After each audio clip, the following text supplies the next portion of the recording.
In Nigeria, gunmen have launched a fresh attack in the Rawuru community of Barkin Ladi local government area, Plateau State, north central of the country, resulting in the loss of at least 8 lives on Friday night.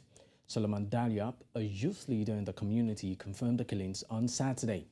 Jerry Datum, another community leader and president of the Global Society for Middle Belt Heritage, expressed his concern about the recurring attacks, urging an investigation into the activities of the military task force deployed to maintain peace in Plateau communities. Datum emphasized the severity of the situation, noting a total of 276 persons have been killed in different communities in the past month following the persistent attacks, with over 30,000 displaced. Now, joining me to discuss more on this development is Solomon Dalyop, National President, Birom Youth, Plateau State. Thank you for your time, Solomon.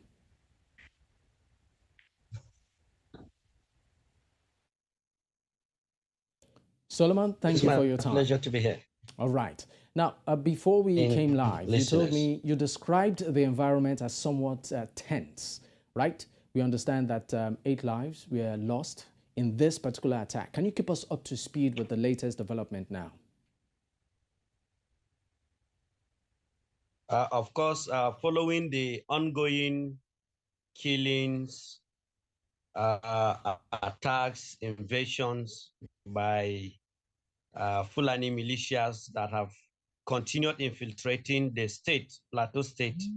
I mean, last night again, Plateau had also been plunged into another dark moment where the militias in their hundreds invaded Rawuru village of Fan district in Barkin Ladi local government area of Plateau State and shot dead at least eight people.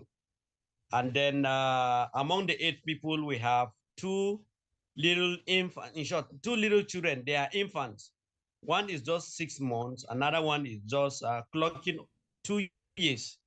And then women and other persons. And then, of course, what actually baffles me and the people over here is they've been early warning signals given out to the appropriate authorities, including security agents, particularly the Operation Safe Haven here in the state. But of course, we witness killings again, no any proactive measures taken to avert the impending attack, because at about 7 p.m. Last night, we got an intel that the Fulanis were moving on motorbikes to go and invade that Rawuru and the neighboring village, which is called Rafan. And we believe that with the early warning signal given out to the security agents, they would have swung into action to avert or to contain and also give high power gunfire to the bandits. But of course, nothing like that happened until when the bandits came and had their field day after killing and had fled. Then that was the time the security personnel came to the scene of the incident.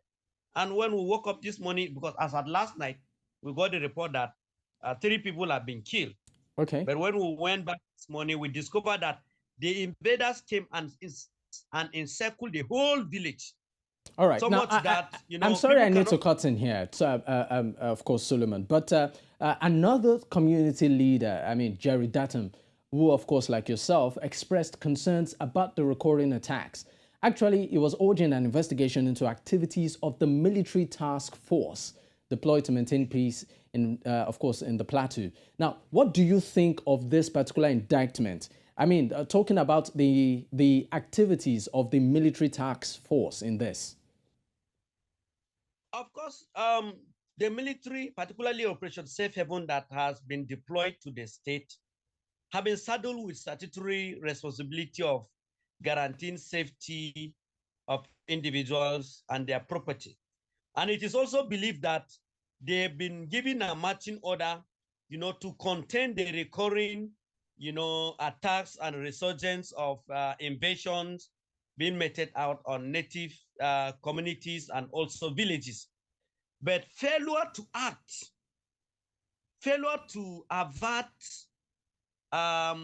any form of aggression, that itself makes that individual or make that security agency a party to it. Because where there is criminal negligence, this one is purely a criminal negligence because they've been brought to ensure that communities are safe.